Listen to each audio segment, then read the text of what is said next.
My feet throbbed inside my white nursing shoes as I pushed through the hospital's automatic doors at 3 a.m. 16 hours. 16 brutal hours of back-to-back shifts in the ICU, watching monitors beep their electronic symphony while families held vigil over loved ones clinging to life. The October wind cut through my scrubs like a blade, carrying the scent of approaching winter and the promise of another exhausting day ahead. Chicago never slept. But at this hour, even the city seemed to pause and catch its breath. Streetlights cast amber pools across empty sidewalks, and the distant hum of late-night traffic created a soundtrack I'd grown to associate with bone-deep exhaustion.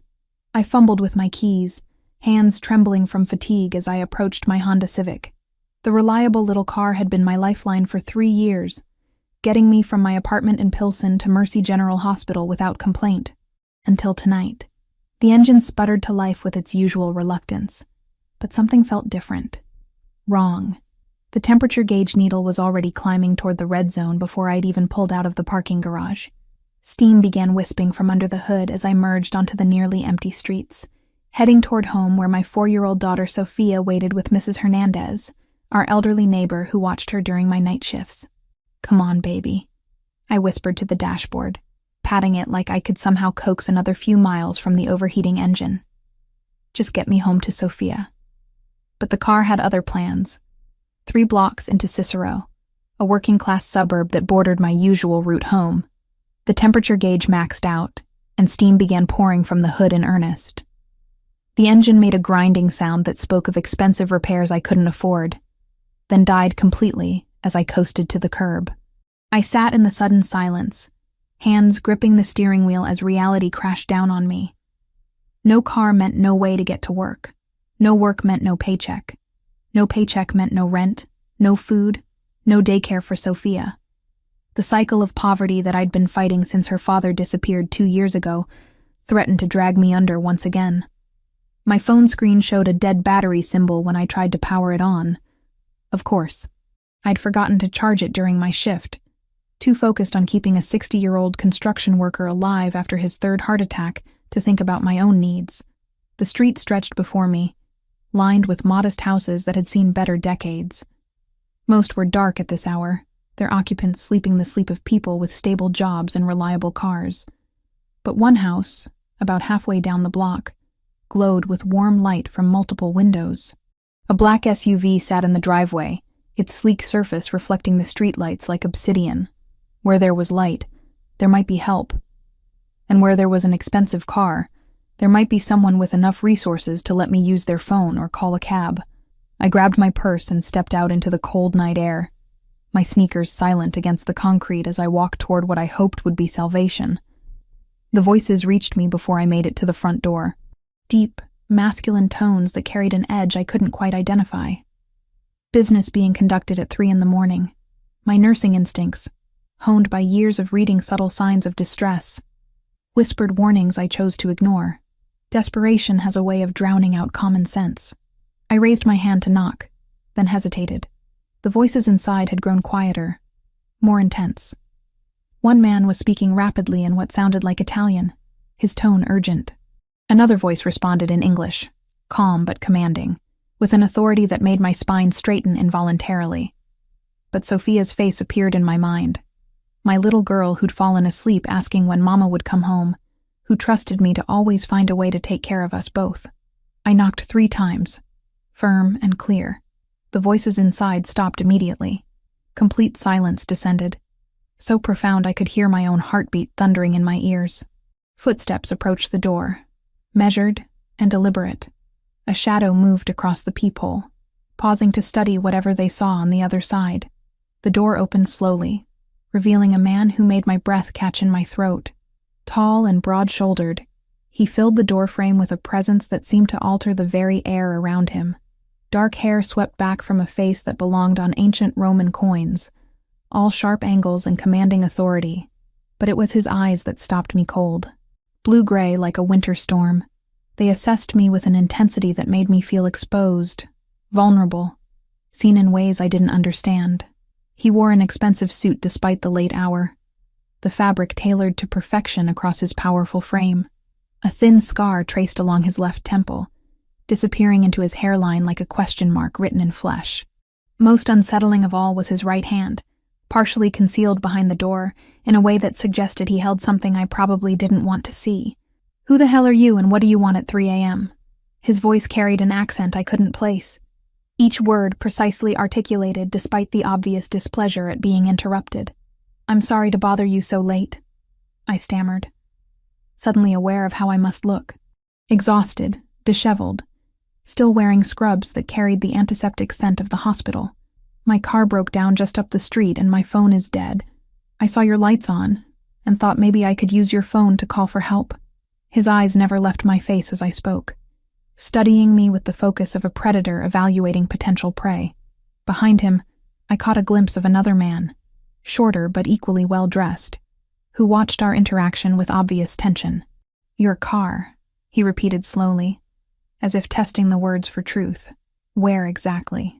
I pointed back toward my Honda, still visible under a streetlight with steam occasionally puffing from its hood. The Honda Civic. The engine overheated. "I'm a nurse at Mercy General. I was just trying to get home to my daughter." Something shifted in his expression at the mention of my daughter, though I couldn't interpret what it meant. He stepped back slightly, and I caught a clearer view of the interior. Expensive furnishings that seemed oddly formal for a suburban home. The shorter man near the hallway entrance, his hand resting inside his jacket, in a gesture that sent warning bells through my exhausted brain. "Vincent." The man at the door called without turning around. "We have a situation." That's when I heard it. From somewhere deeper in the house came a muffled sound that made my nursing training kick into overdrive. A groan of pain, followed by what sounded distinctly like sobbing. "Is someone hurt?" I asked automatically, taking a half step forward. "I'm a registered nurse. If someone needs medical attention—" "No." The word cut through the air like a blade. His hand moved, and I caught a glimpse of black metal before he adjusted his position to block my view. "No one here needs your help." But even as he spoke, I heard the sound again. Someone was definitely in distress, and every instinct I'd developed over 3 years of emergency medicine screamed at me to investigate. The man in front of me was clearly lying, and the expensive suit couldn't disguise the danger radiating from him like heat from a flame. I should have run, should have backed away and found another house, another solution, another way home to Sophia. Instead, I found myself staring into those storm-gray eyes and asking the question that would change everything. What's really going on here? His smile was sharp enough to cut glass. "That, little nurse, is exactly what we're about to find out." The silence that followed my question stretched like a taut wire between us. I watched his face carefully, noting the subtle tightening around his eyes, the way his jaw clenched almost imperceptibly. 3 years of reading micro-expressions in the ICU had taught me to recognize when people were deciding how much truth to reveal.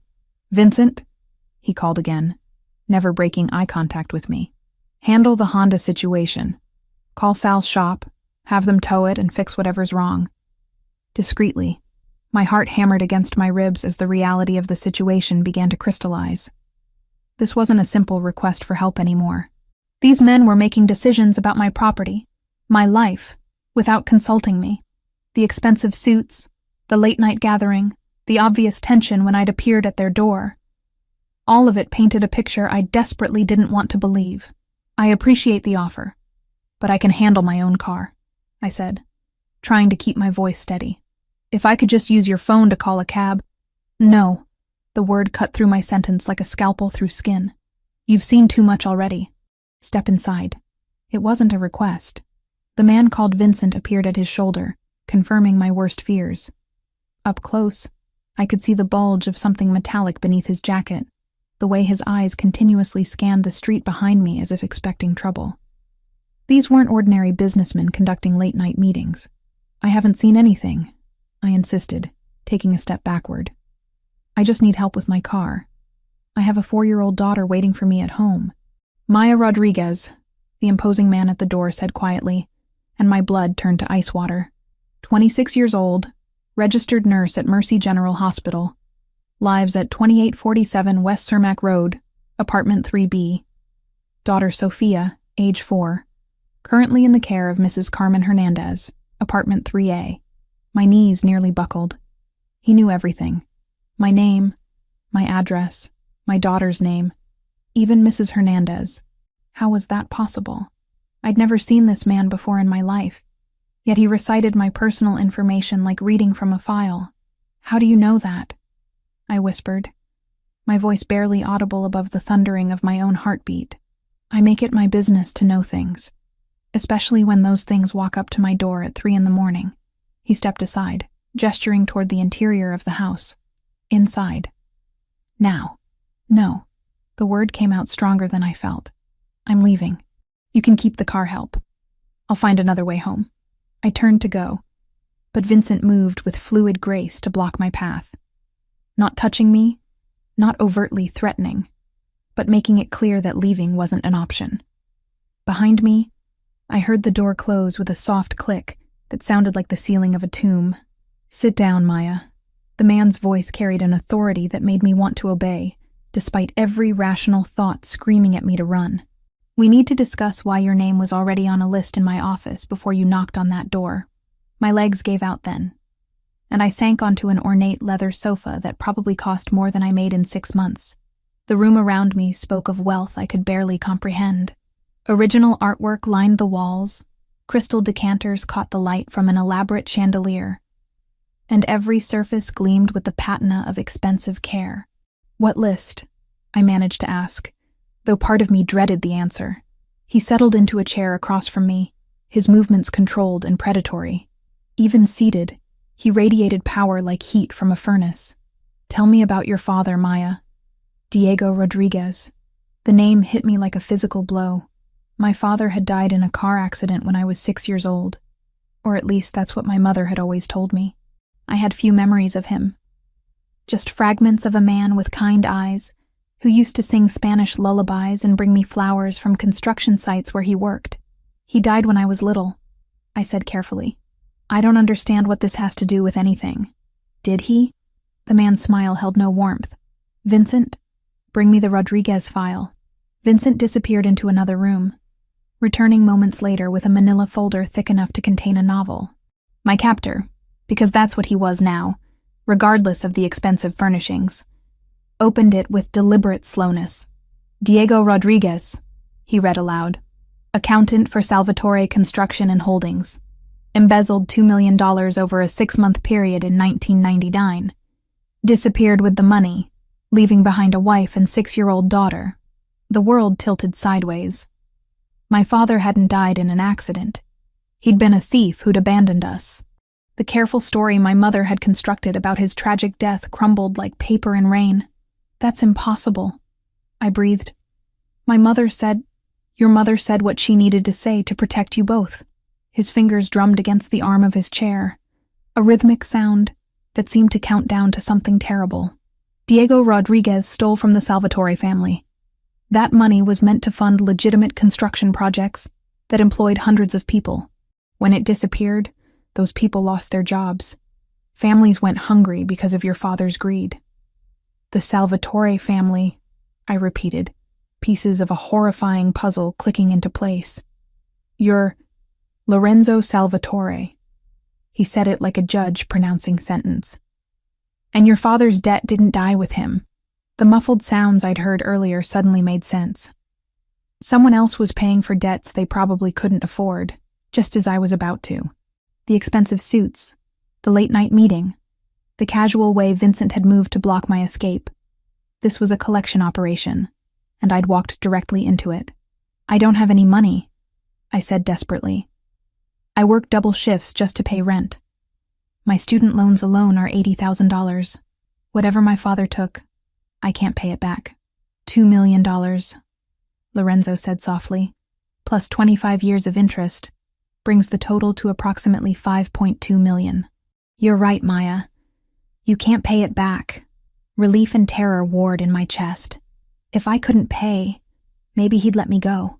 Maybe this nightmare would end, and I could return to my simple life of saving lives and raising my daughter.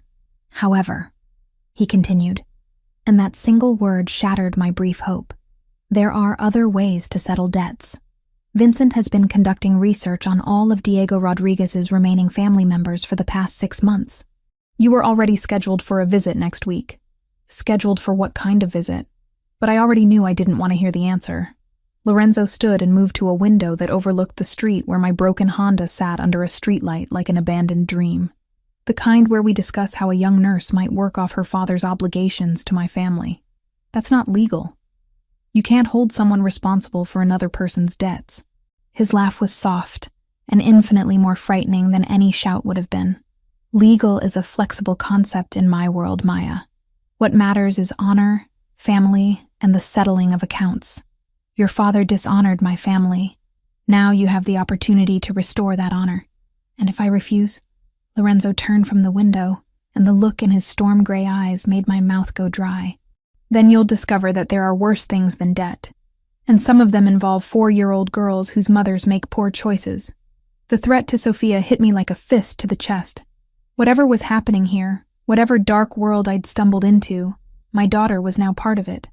The man standing before me held power I couldn't comprehend, and resources I couldn't fight. He'd known my name before I'd knocked on his door, had files on my family, could reach into my life and pluck out everything that mattered to me. What do you want? I asked, hating how defeated I sounded. For now?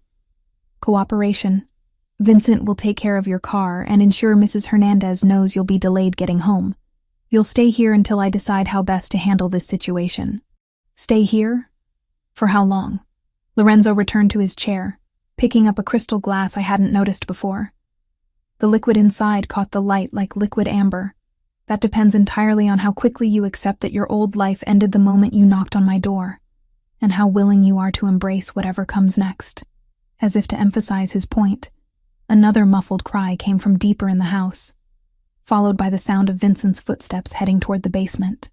I was trapped in a world where debts were paid in ways I couldn't imagine, where my father's crimes had marked me as surely as if I'd committed them myself.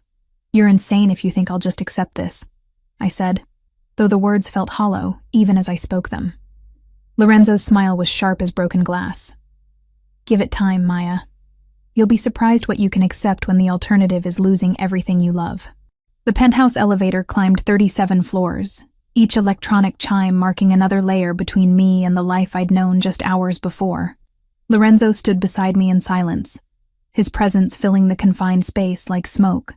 I watched the numbers change on the digital display, counting down to whatever fate awaited me in the clouds above Chicago's loop. Vincent had assured me that Mrs. Hernandez received a call explaining I'd been delayed by car trouble and would return tomorrow evening. The lie tasted bitter in my mouth, but what choice did I have? Sophia was safe, and as long as she remained that way, I'd endure whatever came next.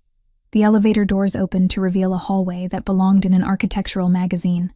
Polished marble floors reflected ambient lighting that seemed to emanate from the walls themselves. A single door waited at the end, its dark wood carved with intricate patterns that probably cost more than my annual salary. "Welcome to your new home," Lorenzo said, producing a keycard from his jacket. The lock responded with a soft click, and he gestured for me to enter first. The penthouse took my breath away despite my determination to remain unimpressed. Floor-to-ceiling windows wrapped around the main living area, offering a panoramic view of Chicago's skyline that made me feel suspended between earth and sky. The furnishings spoke of wealth so vast it seemed abstract. Leather sofas that looked hand-stitched in Italy, artwork that belonged in museums, a kitchen with granite countertops that gleamed like black water. "This is where you'll stay while we work out the details of your situation," Lorenzo said, removing his jacket with fluid movements that drew my attention to the powerful lines of his shoulders. Beneath the expensive suit, he moved like a predator, comfortable in his own skin. "You mean while you figure out how to use me to pay my father's debt?" I corrected, wrapping my arms around myself. The scrubs I wore felt shabby and out of place against such opulence. Among other things, he poured himself a drink from a crystal decanter, the amber liquid catching light like liquid gold. "Are you hungry? Tired?" The casual domesticity of the question caught me off guard. "I want to call my daughter." "Of course." He handed me a sleek black phone. "Vincent programmed your number. 1 call, 5 minutes. Don't say anything to alarm the child." My hands trembled as I dialed Mrs. Hernandez's number. The familiar sound of Sophia's sleepy voice nearly broke my composure. "Mama, when are you coming home?" "Soon, baby," I managed, forcing lightness into my tone. The car had some trouble, but it's being fixed. Are you being good for Mrs. H? Uh-huh. She made me chocolate milk and said I could watch cartoons until you got back. Is the car very broken? Not too broken. I should be home tomorrow evening. I love you so much, Sophia. I love you too, Mama. Don't be sad about the car. Daddy's car used to break all the time, too. The mention of her father, my ex-boyfriend who'd disappeared when Sophia was 2, sent a pang through my chest. Another man who'd left us to deal with consequences he'd created. 5 minutes, Lorenzo said quietly, tapping his watch. I have to go now, sweetheart. Be good, and I'll see you soon. Okay, Mama. Sweet dreams. The call ended, and I handed the phone back with shaking fingers. Lorenzo studied my face with those penetrating gray eyes, reading emotions I couldn't hide. She sounds like a good kid. She's everything to me, I said fiercely. If you hurt her, I don't hurt children, Maya. His voice carried something that might have been offense. Whatever you think I am, I have lines I don't cross. Then let us go. We'll disappear. Move to another city. You'll never see us again. Lorenzo's laugh held no humor. And spend the rest of my life wondering when you'll surface with information about what you've seen, when you'll decide to contact the FBI or the press. He shook his head. That's not how this works. I sank onto one of the impossibly soft sofas, exhaustion hitting me like a physical weight. So what happens now? You keep me here forever?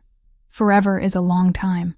Lorenzo settled into a chair across from me, his movements graceful despite his size. For now, you adapt.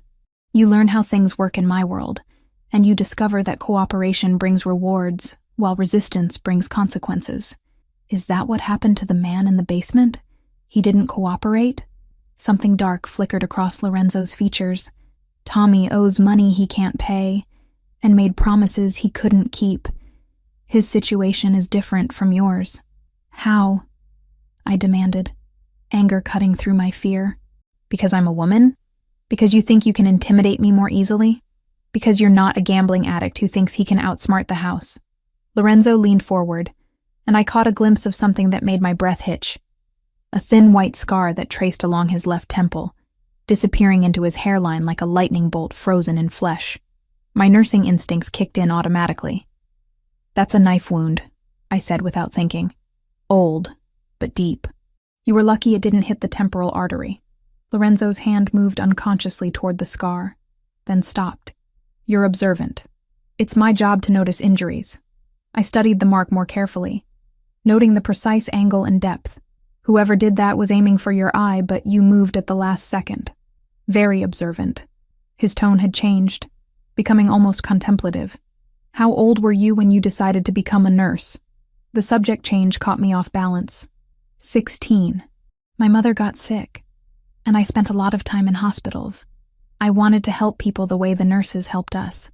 And your mother died when I was 19. Cancer. The words still hurt, even 7 years later. I was in my 2nd year of nursing school, working 3 jobs to pay tuition. Lorenzo studied me with new interest. You put yourself through school while caring for a dying parent? Someone had to. I shrugged, uncomfortable with his scrutiny. Sophia's father wasn't exactly supportive during my mother's illness. What happened to him? Found out I was pregnant and decided he wasn't ready for responsibility. The familiar anger stirred in my chest. Haven't seen him since Sophia was 2. He sends a birthday card sometimes when he remembers. So you've been raising her alone for 2 years while working full-time as a nurse. It wasn't a question, but I nodded anyway. Something in his tone made me defensive. I'm a good mother. Sophia is happy and healthy and loved. I'm sure she is. Lorenzo stood and moved to the windows, his silhouette outlined against the city lights. Tell me about the scar. What? You want to know how I got it. I can see it in your eyes. Professional curiosity mixed with personal interest. He turned back to me, and the vulnerability in his expression caught me completely off guard. I was 12. My father brought me to a business meeting. Said it was time I learned how the family operated. 3 men came to collect a debt he couldn't pay. My chest tightened. They hurt a child? They wanted to send a message. His fingers traced the scar again, this time deliberately. My father tried to shield me, but one of them was faster with the blade. Said it would remind me that debts always get paid, one way or another. Your father, did he survive? No. The single word held 23 years of pain. They killed him while I watched, then left me bleeding on the warehouse floor. Vincent's father found me 6 hours later. Understanding dawned with horrible clarity. That's why you do this. Why you collect debts. That's why I survive. Lorenzo returned to his chair, but the distance between us felt charged now. Electric with shared recognition of trauma survived. In my world, showing weakness gets you killed. Showing mercy gets your family killed. But you're showing me mercy, I said quietly. You could have killed me or worse when I showed up at that door. Instead, you brought me here. This isn't mercy, Maya. But something in his eyes suggested otherwise. This is insurance. Then why does it feel different? The question hung in the air between us like a challenge. Lorenzo's gaze moved over my face with new intensity, as if seeing me clearly for the first time. When he spoke, his voice had dropped to almost a whisper. Because you're not what I expected. What did you expect? Someone harder. Someone already corrupted by the world your father moved in. He paused, choosing his words carefully. Instead, I found someone who puts herself through hell to save strangers and raises a child alone while working 16-hour shifts. Someone who noticed a 20-year-old scar and asked about it like she actually cared about the answer. Heat crept up my neck. I do care. It's who I am. Yes, he said simply. It is. The admission created a shift in the atmosphere. Subtle but unmistakable. We were no longer just captor and prisoner, creditor and debtor. Something more complex was developing. Something that frightened me more than all his threats combined. I should show you to your room, Lorenzo said, standing abruptly as if sensing the same dangerous current. You'll want to rest before tomorrow. What happens tomorrow? His smile was enigmatic. Tomorrow, you start learning what it really means to be part of my world. 3 days passed in a strange, suspended reality. I woke each morning in a bedroom larger than my entire apartment, spoke to Sophia during carefully monitored phone calls, and spent my days navigating the invisible boundaries of my gilded cage. Lorenzo left early and returned late, conducting business I wasn't privy to, while Vincent ensured I remained safely contained 37 floors above the city. But on Thursday evening, everything changed. I was preparing dinner in the penthouse kitchen, a surreal domestic task given my circumstances, when Vincent burst through the front door with an urgency that made my blood freeze. Lorenzo, we have a problem, he called out, his usual calm completely shattered. Lorenzo emerged from his study, phone pressed to his ear. What kind of problem? Boris Kozlov's people hit Sunshine Kids Daycare an hour ago. They were after the girl. The wooden spoon fell from my nerveless fingers, clattering against the marble floor. Sophia. They'd gone after my daughter. Where is she? Lorenzo's voice had dropped to a deadly whisper, but I barely heard him over the roaring in my ears. Safe. We got there first, but barely. Had to eliminate 3 of them in the parking lot. Vincent ran a hand through his hair, leaving it disheveled. The kids scared but unhurt. Mrs. Hernandez, too. Where are they now? Secure location. Your orders? Lorenzo looked at me, taking in my frozen expression, the way my hands trembled against the kitchen counter. Bring them here. Both of them. Full protection detail. Lorenzo, the building's not... Make it secure. The authority in his voice brooked no argument. And find out how Kozlov knew about the daycare. Vincent nodded and disappeared back through the door, leaving me alone with the man whose world had just swallowed my daughter whole. I couldn't breathe, couldn't think past the image of armed men descending on Sophia's cheerful classroom with its finger-painted artwork and alphabet charts. They tried to take her, I whispered, my voice barely audible. They tried to take my baby. Lorenzo crossed the room in 3 strides, his hands settling on my shoulders with surprising gentleness. She's safe, Maya. Vincent got there in time. But they knew where to find her. They knew about the daycare, about Mrs. Hernandez. Horror crept up my spine as the implications became clear. This is because of me, isn't it? Because I saw too much. Because I'm here. This is because Boris Kozlov wants to hurt me. And he's decided you're the way to do it. Lorenzo's jaw tightened, a muscle jumping beneath his skin. The Russians have been pushing into our territory for months. They're using you as leverage. Let me go." The words tumbled out in a desperate rush. "Take us somewhere far away. Give us new identities. Sophia and I will disappear forever, and you'll never have to worry about us again. It's too late for that." His hands tightened on my shoulders, not painfully, but firmly enough to ground me. "They know about you now. They know about Sophia. Even if I let you go, they'd track you down and use you against me. The only way to keep you both safe is to keep you close." The elevator chimed, and I turned toward the sound with desperate hope. The doors opened to reveal Vincent, followed by Mrs. Hernandez clutching Sophia's small hand. My daughter's dark curls were mussed, her favorite pink dress wrinkled, but she appeared unharmed. The moment she saw me, she broke free and ran across the marble floor. "Mama!" she cried, launching herself into my arms with the complete trust only children possess. "There were scary men at school, but Mr. Vincent saved us." I buried my face in her hair, breathing in the familiar scent of her strawberry shampoo and the lingering traces of playground chalk.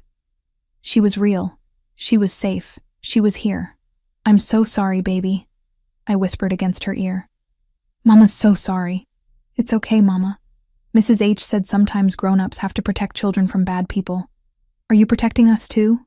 Over Sophia's head, I met Lorenzo's gaze. The intensity there made something flutter in my chest, despite everything that had happened. "Yes, sweetheart. I'm trying to protect us." Mrs. Hernandez approached more slowly, her weathered face etched with concern. "Maya, child. What's happening?"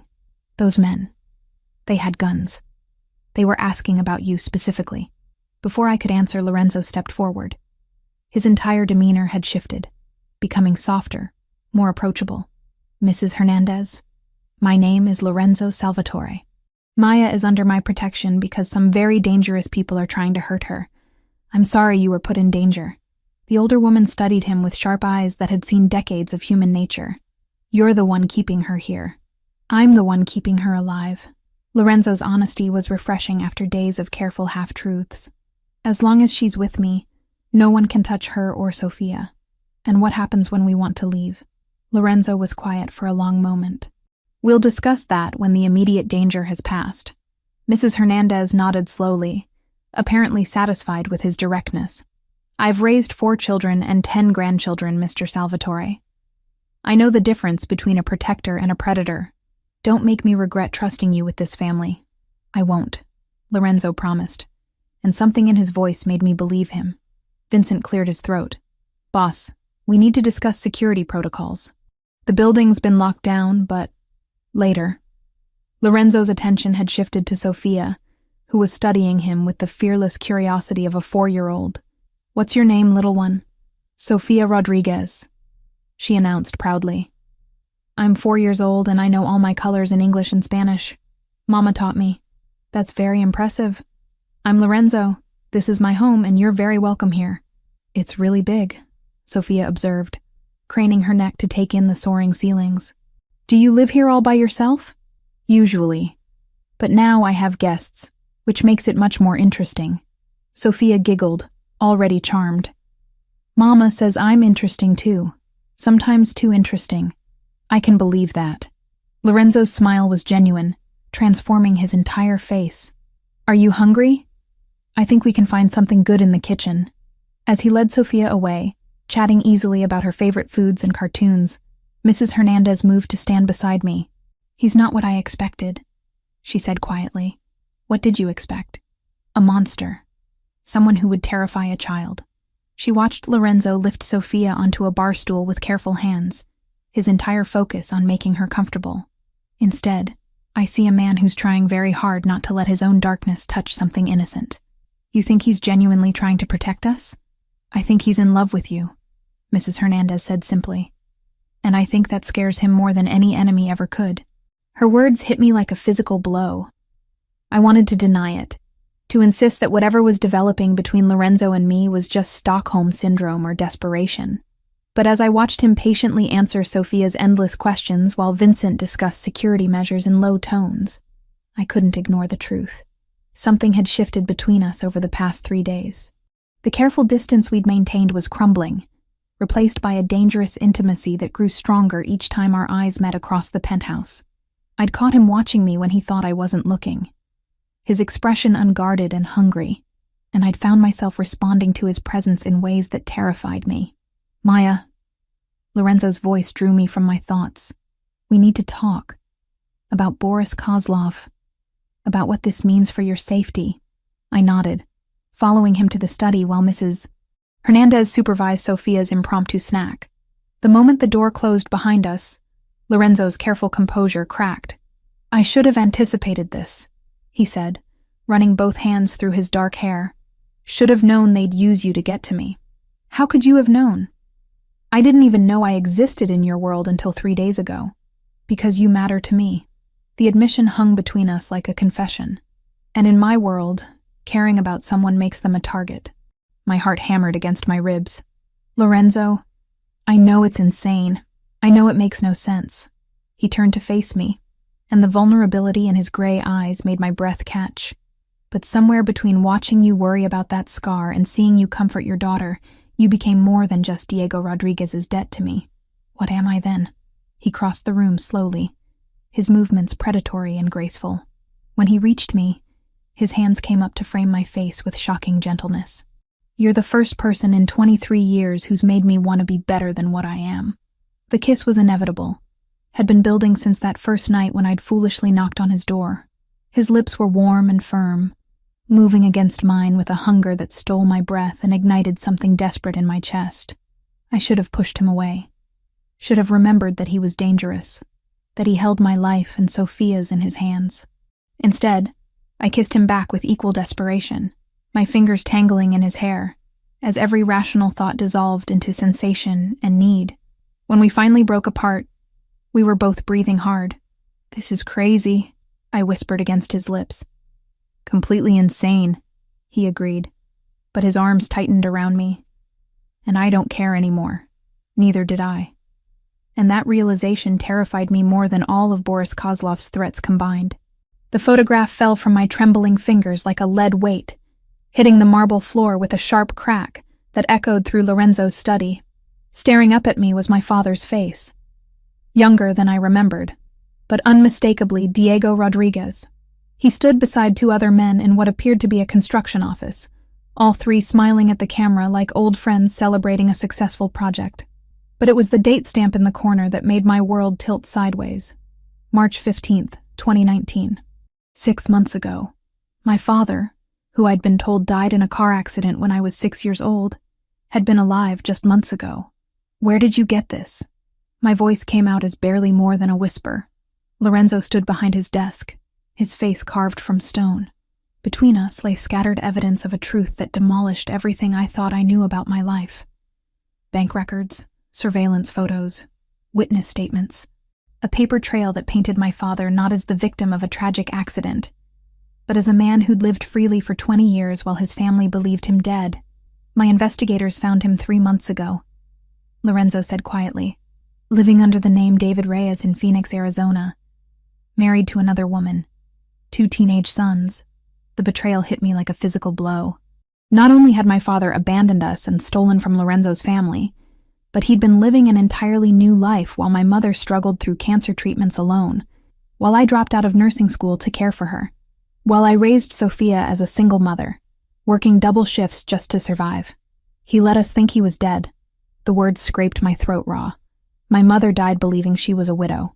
I grew up without a father because he chose to disappear rather than face the consequences of what he'd done. "Maya, no." I backed away from the desk, from the photographs, from the man whose gray eyes held too much pity. "You knew. All this time.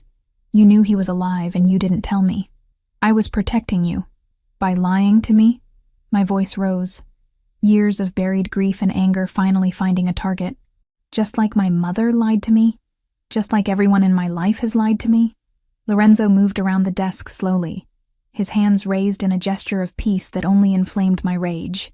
"Your mother was protecting a 6-year-old child from an ugly truth. I was protecting a woman He stopped himself, but the unfinished sentence hung between us like a loaded weapon. "A woman you what, Lorenzo? Care about? Love?" I laughed bitterly. You don't love someone and lie to them about their entire life. You don't love someone and use their father's crimes as leverage to control them. That's not what this is anymore, and you know it. Do I? I grabbed one of the surveillance photos from the desk. My father at a barbecue, arm around a woman who wasn't my mother, laughing with children who weren't me. Because from where I'm standing, this looks exactly like manipulation. You've known he was alive for months, but you waited until after we kissed to tell me. Until after I started developing feelings for you. Lorenzo's jaw tightened. The timing wasn't calculated? Strategic? I threw the photo at his chest, watching it flutter to the floor between us. Of course it was.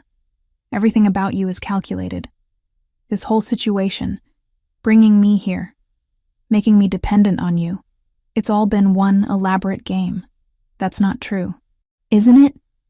I spun away from him, needing distance before I did something stupid like cry or throw something more substantial than a photograph. Tell me honestly, Lorenzo. If my father is alive and has been for 20 years, why am I still here? Why aren't you going after him instead of holding his daughter hostage? The silence that followed was deafening. When I finally turned back to face him, Lorenzo's expression had shuttered completely, becoming the cold mask he'd worn that first night. Because Diego Rodriguez is already dead, he said finally. I killed him 5 months ago. The world stopped spinning. My ears rang with white noise, and for a moment I thought I might faint. What?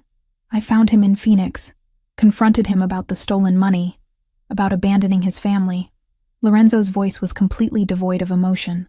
He begged for his life, said he had children who needed him, a wife who depended on him.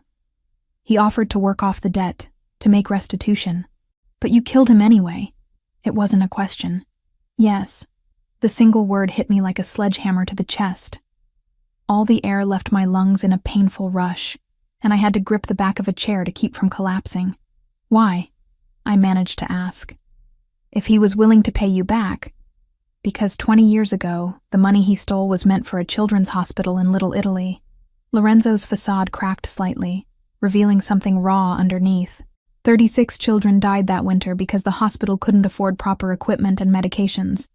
Diego Rodriguez played poker and drank expensive whiskey while kids suffered because of his greed. I closed my eyes, trying to process the magnitude of what he was telling me. My father hadn't just been a thief. He'd been responsible for children's deaths, and the man I'd been falling for had executed him for it. The worst part, Lorenzo continued, his voice barely audible, is that he never once asked about you or your mother during our final conversation. 20 years of wondering, and he never cared enough to find out if you were alive or dead. The cruelty of that truth cut deeper than the revelation of his murder. My father had chosen his new family over his old one so completely that we'd become less than memories to him. That's why you targeted me, I said, understanding flooding through me like ice water. Not because of some 20-year-old debt, but because you wanted me to know what kind of man he really was. You wanted me to suffer for his sins. No, Lorenzo stepped toward me, but I held up a hand to stop him. At first, yes, I wanted the Rodriguez family to understand the consequences of Diego's choices. But then I met you, and everything changed. Everything changed, I repeated mockingly. How convenient. The big bad Mafia boss suddenly grows a conscience when faced with an innocent woman and her child. Maya, please. Don't. The word came out sharp enough to cut. Don't you dare ask me to understand or forgive this. You killed my father, however terrible he was, and then you seduced me with lies and half-truths. I never lied about my feelings for you. Your feelings? I laughed, but it sounded more like a sob. You don't have feelings, Lorenzo. You have strategies. You have objectives. You have ways of getting what you want from people who are too stupid or desperate to see through you. The accusation hung between us like a blade. Lorenzo's face went completely white, then flushed with anger so intense I took an involuntary step backward. If that's what you truly believe, he said quietly, then perhaps it's time we discuss new arrangements for you and Sophia. What kind of arrangements? The kind where you get exactly what you've been asking for since the moment you arrived. His voice was deadly calm now, more frightening than any show of temper. Vincent is arranging a secure house outside the city. You and Sophia will be relocated there tonight, along with Mrs. Hernandez. Full protection detail, but no contact with me. Relief and terror warred in my chest. For how long? Until Boris Kozlov is eliminated and the threat to your safety ends. Lorenzo returned to his desk, his movements precise and controlled. After that, new identities, relocation to whatever city you choose, and enough money to ensure you never have to worry about supporting your daughter again. It was everything I'd asked for, everything I'd demanded. So why did it feel like a death sentence? And in the meantime, I'm supposed to just sit in some safe house and wait for you to solve all my problems? You're supposed to stay alive. Lorenzo sat down and opened a file, effectively dismissing me, which is more consideration than your father ever showed his family. The comparison was a knife between my ribs. I wanted to argue, to fight, to demand he look at me instead of those damned papers. But what was the point? He'd shown me his true nature, and I'd shown him mine. We were strangers again, bound only by circumstances neither of us had chosen. When do we leave? I asked. Tonight. Vincent will handle the details. I waited for him to say something else, to acknowledge what we'd shared over the past week. But Lorenzo had already retreated behind the walls that protected him from the world, and I was no longer welcome inside. Fine. I walked to the door on unsteady legs, my hand trembling as I reached for the handle. But I want you to know something, Lorenzo. He looked up then, and for just a moment, I saw a flash of the vulnerable man who'd kissed me like I was his salvation. I could have forgiven you for killing my father. I could have even understood it, given what you told me about those children. I met his eyes directly, letting him see the pain he'd caused. But I'll never forgive you for making me believe that what we had was real. The last thing I saw before I closed the door behind me was Lorenzo's face crumbling like a building under demolition, all his careful control finally giving way to devastation. But I didn't stop to comfort him. Some betrayals cut too deep for forgiveness, and some truths arrived too late to matter. In the living room, Sophia was building a tower out of blocks, while Mrs. Hernandez watched from the sofa, her weathered face creased with concern. My daughter looked up when I entered, her dark eyes bright with innocent trust. Mama, are we going on another adventure? I knelt beside her and gathered her into my arms, breathing in her familiar scent and trying not to think about all the ways this would change her life. Yes, baby, I whispered against her hair. We're going somewhere safe. Will Lorenzo come with us? The question was like a dagger through my heart. No, sweetheart. Lorenzo has other things he needs to do. Oh, Sophia considered this with 4-year-old seriousness. Will we see him again? I closed my eyes, holding my daughter tighter. I don't think so, Sophia. I don't think we will. The safe house sat nestled among towering pines in the Wisconsin countryside, an hour's drive from the nearest town. It looked like something from a vacation rental website. Rustic charm with modern amenities, wraparound porch, and windows that framed the surrounding forest like living paintings. Under different circumstances, I might have called it beautiful. Instead, it felt like an expensive prison. 2 weeks had passed since that devastating confrontation in Lorenzo's study. 2 weeks of watching Sophia adapt to our new reality with the resilience only children possess, while Mrs. Hernandez maintained a careful neutrality that spoke volumes about her own conflicted feelings. 2 weeks of staring out those picturesque windows and wondering if I'd made the biggest mistake of my life. Mama, can we go pick berries today? Sophia asked from her spot at the breakfast table, her small fingers wrapped around a cup of hot chocolate. I saw some growing by the big rock yesterday. Maybe later, sweetheart, I replied automatically, my attention focused on the security monitors Vincent had installed in every room. The screens showed empty forest paths and the occasional deer, but I'd learned not to trust appearances. You've been saying, maybe later for 3 days, Mrs. Hernandez observed from her place at the kitchen counter. Her tone was mild, but I caught the concern underneath. The child needs fresh air and exercise. The child needs to stay safe. The words came out sharper than I'd intended, and I immediately regretted them when Sophia's face fell. I'm sorry, baby, I said, kneeling beside her chair.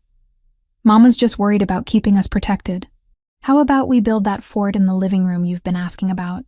Sophia nodded, but her enthusiasm was dimmed. At 4 years old, she didn't understand why we'd left the exciting penthouse for this isolated house. why Lorenzo no longer joined us for dinner, why Mama spent so much time staring out windows with shadows under her eyes. That afternoon, while Sophia napped and Mrs. Hernandez tended her small herb garden on the back porch, Vincent arrived for his daily security briefing. His presence had become routine, checking perimeters, updating protocols, delivering supplies from the city. But today something was different about his usual professional demeanor. "How's Lorenzo?" The question slipped out before I could stop myself. Vincent paused in his inspection of the alarm system, his dark eyes meeting mine with surprising directness. "Not good." "What do you mean, not good?" "He hasn't slept in 5 days, barely eating. Spends most of his time in that study, staring at those photos of your father like they might reveal some secret he missed." Vincent's voice carried a frustration I'd never heard before. "Yesterday I found him sitting in his car outside Sophia's old daycare at 3 a.m, just watching the empty building." My chest tightened painfully. "That doesn't concern me." "Doesn't it?" Vincent stepped closer, and I saw something like anger flash across his features. "Because the Maya Rodriguez I met 2 weeks ago wouldn't have been able to sit in this house for 14 days, knowing the man she loves is falling apart without her. I don't love him." The lie tasted bitter on my tongue. "Right. That's why you ask about him every day. That's why you haven't touched the new identity papers I brought last week, or made any plans to leave once this is over." I turned away from his penetrating stare. But Vincent wasn't finished. "Do you know what he did 3 nights ago?" "I told you, I don't—" "Boris Kozlov reached out through intermediaries, offered to end the territorial war in exchange for one thing." My blood turned cold. "What thing?" "You." The simple word hit me like a physical blow. I sank onto the sofa, suddenly unable to support my own weight. "Kozlov wants you delivered to him within 72 hours, or he'll escalate his attacks on Salvatore operations. Hit our legitimate businesses, target family members, make it a bloodbath that draws federal attention." Vincent sat across from me, his expression grave. "You know what Lorenzo's response was?" I shook my head, not trusting my voice. "War. Total, uncompromising war. He'd rather watch his empire burn than hand you over to a man who would torture you to death just to prove a point." Tears stung my eyes. "He should have taken the deal." "Should he?" Vincent leaned forward. "Tell me honestly, Maya, knowing what you know about Boris Kozlov, about what happens to women who fall into his hands, should Lorenzo have traded your life for peace?" The question hung between us like a challenge. I thought about the surveillance photos Vincent had shown me weeks ago, the grainy images of Kozlov's previous victims. Women who'd been found in pieces, their bodies bearing evidence of prolonged torture that had been intended as messages to their loved ones. "That's not the point," I said weakly. "Isn't it? Because from where I'm sitting, it looks like Lorenzo is choosing to protect the woman he loves over the empire he spent 20 years building. And instead of recognizing that sacrifice, you're hiding in the woods feeling sorry for yourself. He lied to me, Vincent. About everything. He lied about your father being dead when Diego was already 6 feet under. He kept the details of that execution from you until you demanded the truth." Vincent's voice softened slightly. "Trust me, Maya. I was there that night in Phoenix. I saw Lorenzo's face when he pulled the trigger. Killing your father nearly destroyed him. Not because he felt guilty about the act, but because he knew it would hurt you eventually. Then why do it? Because 36 children died, and someone had to answer for that. Because in our world, debts get paid one way or another, and blood is the only currency that matters." Vincent ran a hand through his hair, "but mostly because Lorenzo is his father's son, and his father taught him that justice matters more than mercy." I closed my eyes, feeling the weight of truths I wasn't ready to accept. "It doesn't change what he did." "No, it doesn't. But it might change what you do next." Before I could ask what he meant, the sound of a vehicle approaching made us both freeze. Vincent was on his feet instantly, hand moving to the weapon concealed under his jacket. "Stay here," he ordered, moving toward the window. "Keep Sophia and Mrs. Hernandez away from the front of the house." But as he peered through the curtains, his posture relaxed slightly. "It's Anya." I recognized the name. One of Lorenzo's trusted associates, a woman whose icy efficiency had always intimidated me. Vincent opened the door to admit her, and I saw immediately that something was wrong. Anya's usually pristine appearance was disheveled, her face pale with what looked like genuine fear. "We have a problem," she said without preamble. Boris moved up his timeline. "He has Mrs. Hernandez." The world tilted sideways. "What are you talking about?" "Mrs. Hernandez is on the back porch." Anya shook her head grimly. "Check again." I ran through the house, calling Mrs. Hernandez's name, but found only her abandoned herb basket and an open back door. No sign of struggle, no indication of violence, just absence where a beloved presence should have been. "How?" I demanded when I returned to the living room. "This place is supposed to be secure." "Anya was feeding information to the Russians," Vincent said quietly, his gun now pointed at the blonde woman's chest. "Weren't you, Anya?"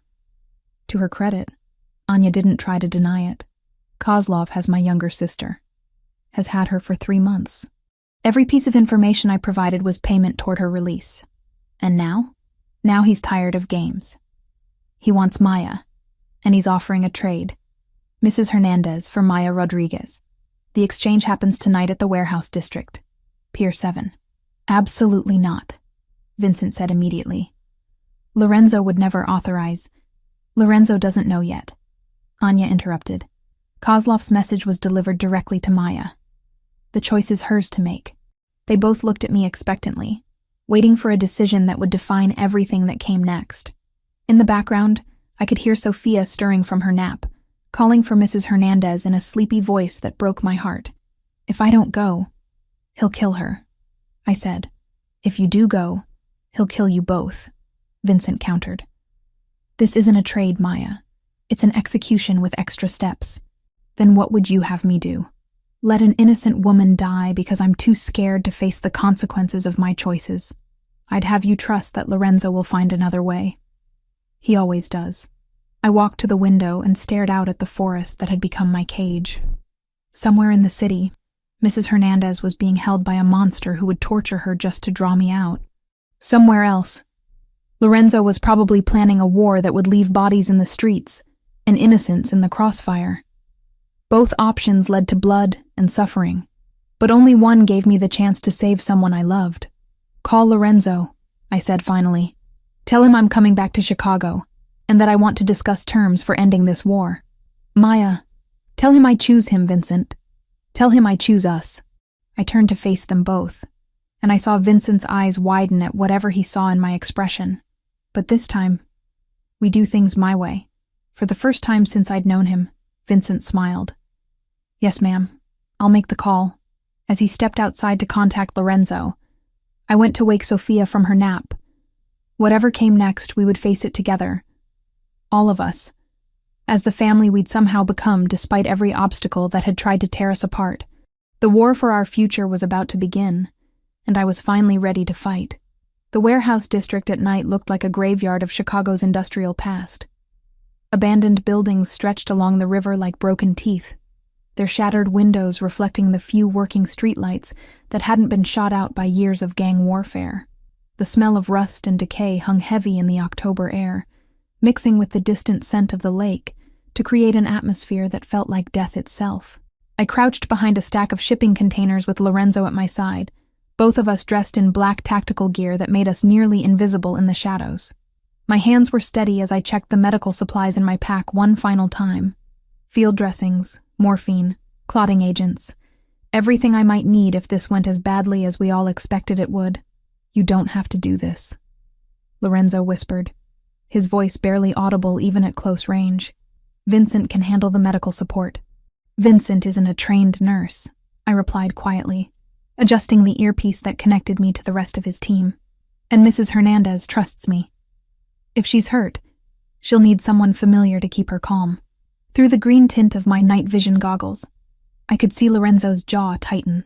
The past 6 hours had been a whirlwind of preparation and strategy. But underneath all the tactical planning, tension crackled between us like a live wire. Our confrontation 2 weeks ago remained unresolved, buried beneath the immediate crisis, but not forgotten. "Positions," Vincent's voice crackled through our comms. "Boss, you've got movement on the north side. 4 vehicles, headlights off." "Copy that." Lorenzo touched his throat mic. "Maya, remember the plan. You stay behind cover until we confirm Mrs. Hernandez's location. No heroics. I nodded, though every instinct I'd developed as a nurse screamed at me to rush toward anyone who might need help. But this wasn't the sterile environment of a hospital emergency room. This was war, and the wrong move could get us all killed. Boris Kozlov had chosen Pier 7 for good reason.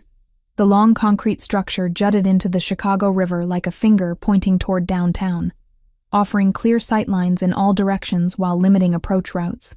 Stacks of shipping containers created a maze of potential hiding spots, but they also provided cover for snipers and ambush points. Target acquired, came another voice through the comm system, one of Lorenzo's men positioned on a nearby rooftop. I've got eyes on an elderly woman, mid-60s, gray hair. She's tied to a chair about 50 meters from the end of the pier. My heart clenched. Mrs.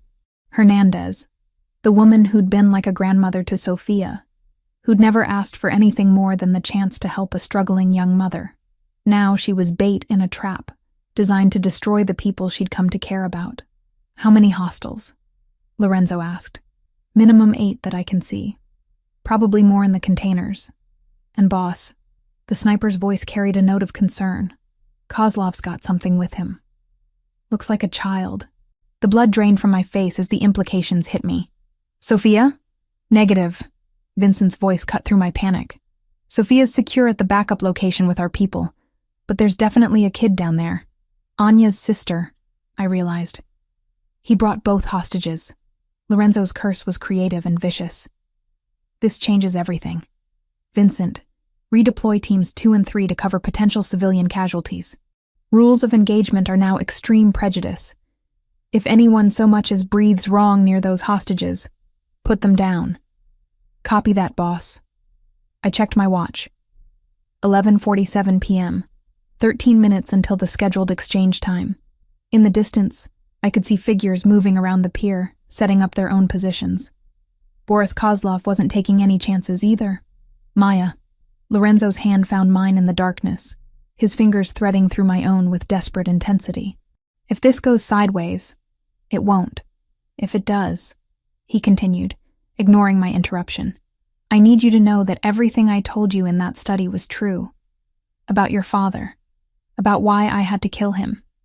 About how I feel about you. I've never lied about my feelings.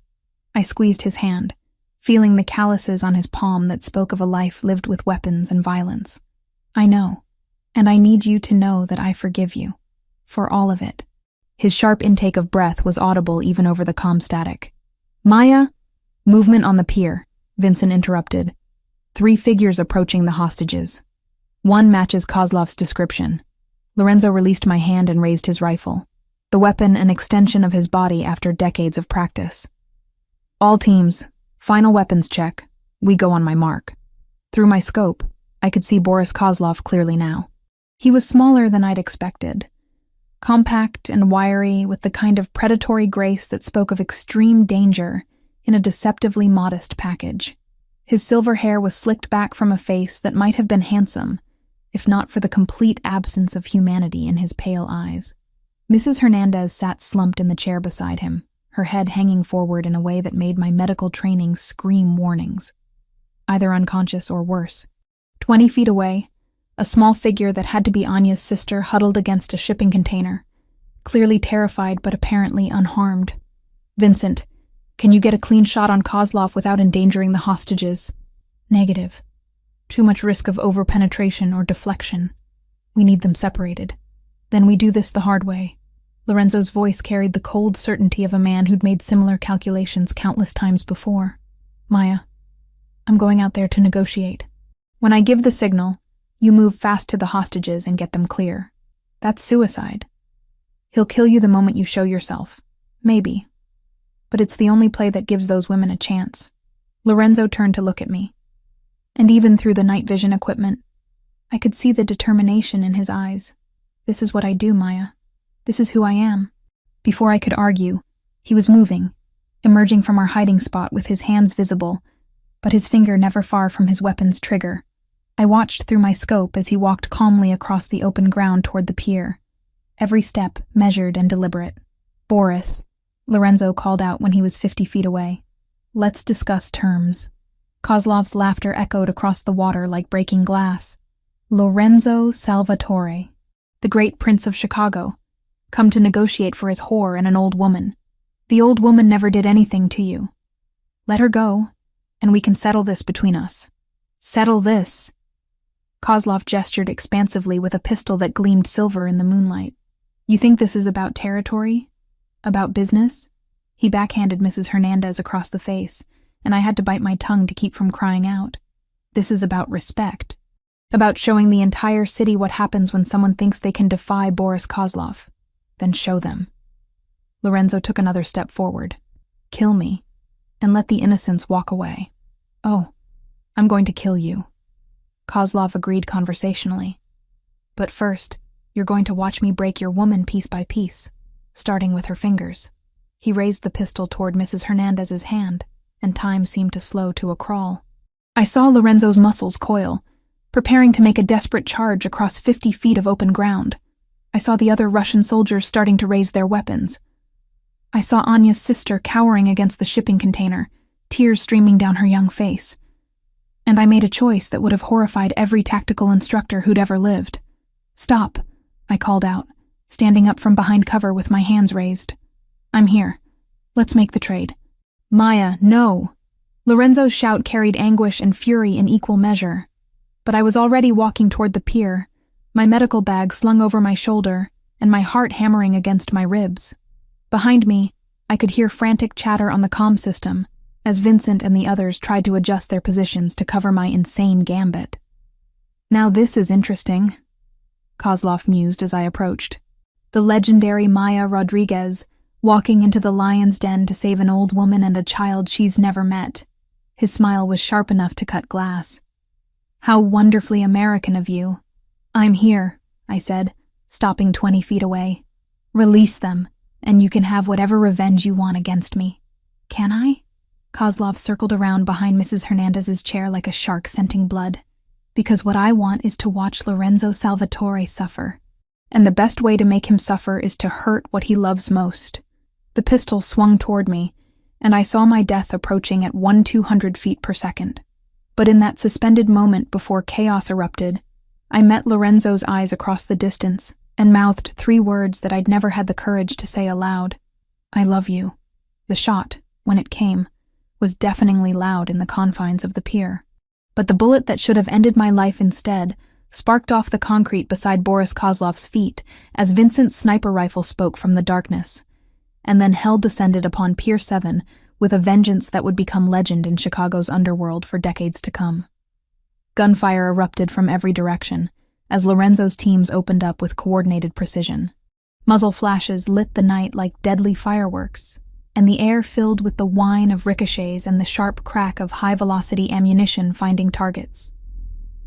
I threw myself toward Mrs. Hernandez, my medical training overriding every survival instinct as I focused on reaching the injured woman. Bullets whined over my head, and I felt the heat of one pass close enough to singe my hair, but nothing mattered except getting to someone who needed help. Mrs. Shh! I shouted over the gunfire, sliding on my knees across the concrete to reach her chair. Can you hear me? Her eyes fluttered open, unfocused, but alive. Blood trickled from her split lip, and I could see bruising around her wrists where the ropes had cut into her skin, but she was conscious and breathing. Maya, she whispered. Child, what are you doing here? Getting you home, I promised, pulling out a knife to cut her bonds. Hold on to me. But as I helped her to her feet, a shadow fell across us both. Boris Kozlov stood 5 feet away, his pistol trained on my chest, and madness dancing in his pale eyes.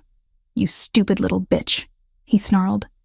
Did you really think you could walk into my operation and play hero? I think she just did. Lorenzo's voice came from directly behind him. Kozlov spun around, but Lorenzo was already moving, his combat knife finding the Russian's throat in one smooth motion that spoke of decades of lethal experience. Blood sprayed across the pier as Kozlov dropped to his knees, his hands clutching futilely at the wound that had severed his carotid artery. That's for threatening my family, Lorenzo said quietly, and pulled the blade free. The gunfire was already tapering off, as Vincent's team systematically eliminated the remaining Russian soldiers. In the sudden relative quiet, I could hear Anya's sister sobbing with relief as one of Lorenzo's men cut her free from her restraints. "Maya," Mrs. Hernandez said weakly, leaning heavily against my shoulder. "I think I might need a doctor." "You've got one," I assured her, already assessing her injuries with professional efficiency. "Mild concussion, possible cracked ribs, definitely dehydrated. But you're going to be fine. And the little girl?" I looked over at Anya's sister, who was being wrapped in a blanket by one of the tactical team members. "She's safe too. We're all safe." Lorenzo appeared at my side, his face streaked with blood that wasn't his own, and his eyes holding an intensity that made my breath catch. "Are you hurt?" "No. You?" "I'll live." He knelt beside Mrs. Hernandez, his entire demeanor shifting from lethal predator to gentle protector. "Mrs. H, I'm sorry you got dragged into this. It was never supposed to happen." The elderly woman studied his face with sharp eyes despite her injuries. "You came for me." "Of course I did. Your family. And Maya? What is she to you?" Lorenzo looked at me, and the vulnerability in his expression took my breath away. "Everything. She's everything." As sirens wailed in the distance, Vincent had clearly called in favors to ensure the right people responded to the scene. I helped Mrs. Hernandez toward the waiting vehicles that would take us away from this place of violence and back to something resembling safety. But as we walked away from the pier where Boris Kozlov's blood was already being washed away by the river current, I knew that nothing would ever be the same again.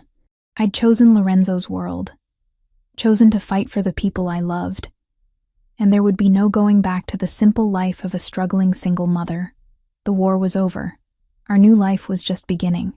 6 months later, I stood in the marble foyer of our new home in Lake Forest, watching through the tall windows as Sophia played in the enclosed garden with Mrs. Hernandez. My daughter's laughter carried on the spring breeze, pure and joyful in a way that still caught me off guard after everything we'd been through. She was building fairy houses from twigs and flowers, completely absorbed in her imaginary world, where the greatest danger was a bumblebee landing too close to her picnic blanket. The transition hadn't been seamless. Those first weeks after the pier shootout had been a careful dance of healing, physical wounds for Mrs. Hernandez, emotional ones for all of us. Sophia had asked dozens of questions about why we'd moved again, why Lorenzo was suddenly around all the time, why Mama seemed different somehow. I'd answered them as honestly as a 4-year-old could understand, watching her process the information with that remarkable adaptability children possess. "She's gotten taller," Lorenzo observed, joining me at the window. He was dressed casually today, jeans and a navy sweater that made his gray eyes look like storm clouds. The formal suits had given way to a more relaxed wardrobe, as he'd gradually shifted away from the day-to-day operations that had once consumed his life. "All the good food you keep bringing home," I said, smiling as I watched Sophia carefully arrange rose petals around her latest creation. "Mrs. H swears she's going to spoil us all beyond recognition." "Is that such a terrible thing?" I leaned into his side, feeling the solid warmth of him against my shoulder. "No, it's not terrible at all. The past 6 months had been a revelation, in ways I couldn't have imagined." Lorenzo had kept his promise about legitimizing the family businesses, using the chaos following Boris Kozlov's death to restructure operations and eliminate the most dangerous elements. Construction, real estate development, import, export. All legal, all profitable, all carefully removed from the violence that had once defined his world.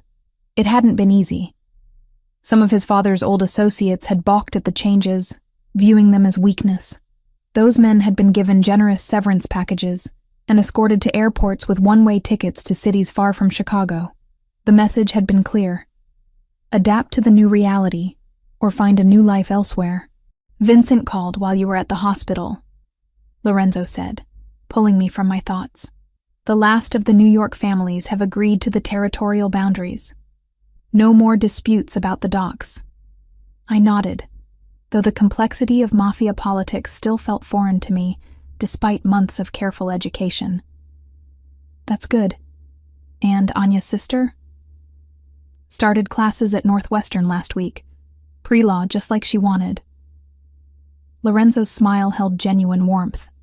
Anya says she's considering changing her last name to distance herself from the Russian connections. The redemption of Anya Volkov had been one of the more surprising developments of recent months.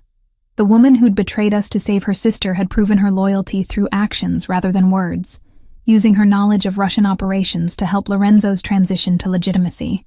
She now ran security for our various business interests, her icy competence redirected toward protecting rather than destroying. Dr. Martinez wants to discuss my schedule again, I said, changing the subject to something more immediately relevant. The trauma center is requesting more hours. And what do you want? It was a question Lorenzo asked frequently, part of his ongoing effort to ensure I never felt trapped or coerced in our new life together. The irony wasn't lost on me. The man who'd once held me against my will now went to almost comical lengths to guarantee my freedom of choice. I want to help more people, I admitted. But I also want to be here when Sophia gets home from school. I want to have dinner with you without checking my phone every 5 minutes for emergency calls. Then tell Dr. Martinez you'll do 3 days a week, not 5. The hospital needs good trauma nurses, but Sophia needs her mother more. And what about what you need? Lorenzo turned to face me fully, his hands coming up to frame my face with the gentle reverence that still surprised me after all these months. I need you happy. I need Sophia healthy and safe. I need Mrs. Hernandez to keep making those incredible Sunday dinners that are going to require me to buy bigger suits. His thumb traced along my cheekbone.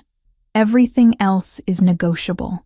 The engagement ring on my left hand caught the afternoon sunlight, sending tiny rainbows across the marble floor. Lorenzo had proposed 3 months ago, not with grand gestures or public declarations, but quietly, privately, in the kitchen, while I was making pancakes for Sophia's birthday breakfast. He'd simply knelt beside my chair and asked if I would do him the honor of becoming his wife, his voice rough with emotion I'd never heard from him before. I'd said yes before he'd finished the question. Speaking of negotiations, I said, sliding my arms around his neck. Sophia's been asking about whether she can have a baby brother or sister. Lorenzo's eyes widened. Has she now? Very specifically. She wants to know if you and I are going to have a baby together, or if we need to adopt one like her friend Emma's parents did. I grinned at his expression. I told her these things take time and planning. Wise answer. His hand settled at my waist, pulling me closer. And what did you tell her about timing? That we'd discuss it after the wedding. I paused, studying his face. Unless you're having second thoughts about marrying a woman with so much baggage. Maya Rodriguez, Lorenzo said seriously. You walked into my life through a broken-down car and a door I shouldn't have opened. You saved me from becoming the kind of man my father was, helped me build something better than what I inherited, and showed me what it means to love someone more than power, or money, or respect. His voice dropped to a whisper. If anyone should be worried about second thoughts, it's you. Never, I said firmly. I choose you, Lorenzo Salvatore. I choose this life, this family, this beautiful chaos we've created together. The kiss that followed was interrupted by the sound of the front door opening and Sophia's voice calling through the house. Mama, Lorenzo, come see what Mrs. H and I made in the garden. We broke apart, both laughing at her perfect timing. Lorenzo took my hand, threading our fingers together as we walked toward the garden door, where our daughter waited with grass stains on her knees and dirt under her fingernails, proudly displaying a bouquet of wildflowers that probably violated several landscaping principles. It's beautiful, baby, I said, accepting the slightly wilted offering with appropriate reverence. It's for your wedding, Sophia announced importantly. Mrs. H says brides need flowers, and store flowers are boring. Garden flowers have more love in them. Over her head, Lorenzo and I exchanged a look that held months of shared understanding, quiet moments of building trust, and the kind of deep contentment that comes from finding your place in the world. Garden flowers it is, Lorenzo agreed solemnly. We wouldn't want a boring wedding. That evening, after Sophia had been bathed and read to and tucked into her bed in the room she'd decorated with princess stickers and photographs of our makeshift family, I found Lorenzo in his study. But instead of the grim business meetings that had once filled his evenings, he was reviewing architectural plans for a new children's wing at Mercy General Hospital, a project funded entirely by Salvatore Holdings and dedicated to the memory of 36 children who died because a selfish man had stolen money meant to save them. "How does it look?" I asked, settling into the chair across from his desk. "Like something that might actually make a difference." He rolled up the blueprints carefully. "The contractor says it'll be ready by Christmas." "Diego would have approved," I said quietly. Lorenzo looked up, surprise flickering across his features. It was the first time I'd voluntarily mentioned my father since that devastating confrontation months ago. "Do you really think so?" "The man I remember from childhood stories." "Yes, he loved kids. Always brought me little presents. Used to talk about making the world better for the next generation." I shrugged. "Whatever he became later, whoever he chose to be when he stole from you, that wasn't the father I loved. This hospital wing honors the memory of who he should have been." Lorenzo stood and moved around the desk, pulling me to my feet and into his arms. "I love you, Maya Rodriguez. More than I thought it was possible to love another person. Soon to be Maya Salvatore," I corrected, pressing a kiss to the scar on his temple that had become as familiar to me as my own reflection. "Soon," he agreed, "though I have to warn you, being married to me comes with certain occupational hazards." "Such as?" "Vincent wants to throw us an engagement party that would make the mayor jealous. Mrs. Hernandez has been secretly planning a wedding menu for 3 months. And Sophia has informed me that she expects to be the most important person in the wedding party, which means we'll probably need to design the entire ceremony around her preferences." I laughed, imaging our 4-year-old directing a formal wedding with the same intensity she brought to building fairy houses. "I think we can handle those particular hazards. And the rest of it? The fact that some people will always see you as the wife of a former crime boss? The reality that our children will grow up with bodyguards and security protocols? Lorenzo." I cupped his face in my hands, making sure he met my eyes. "I walked into your world voluntarily. I fought beside you when it mattered. I chose this life knowing exactly what it would mean." I smiled. "Besides, our children will also grow up with parents who love them, who'll protect them, and who'll teach them that family is worth fighting for. I think that matters more than anything else." Later that night, as I lay beside Lorenzo in our bed listening to the quiet sounds of our home settling around us, I thought about the path that had brought us here. A broken-down car, a desperate knock on the wrong door, a man dangerous enough to kill my father, but gentle enough to read bedtime stories to my daughter. None of it should have worked. By every rational measure, Lorenzo and I were impossible. A trauma nurse and a mafia boss, a struggling single mother and a man who'd built an empire on violence and fear. But somehow, in the space between those contradictions, we'd found something real and lasting and worth every sacrifice we'd made to protect it. Tomorrow, Sophia would wake up in a house where she felt safe and loved. Mrs. Hernandez would make breakfast while humming old Spanish lullabies. Lorenzo would handle whatever challenges his businesses presented, but he'd be home for dinner because family came first now.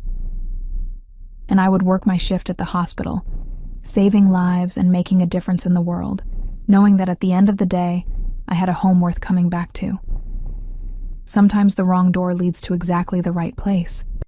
Sometimes the most dangerous choice turns out to be the safest one you'll ever make. Sometimes broken cars and midnight encounters change everything in the most beautiful ways possible. I was no longer the desperate woman who'd knocked on Lorenzo's door that night. I was stronger, more dangerous in my own way, and absolutely certain of where I belonged. I belonged here, with him, building something better than either of us could have imagined alone.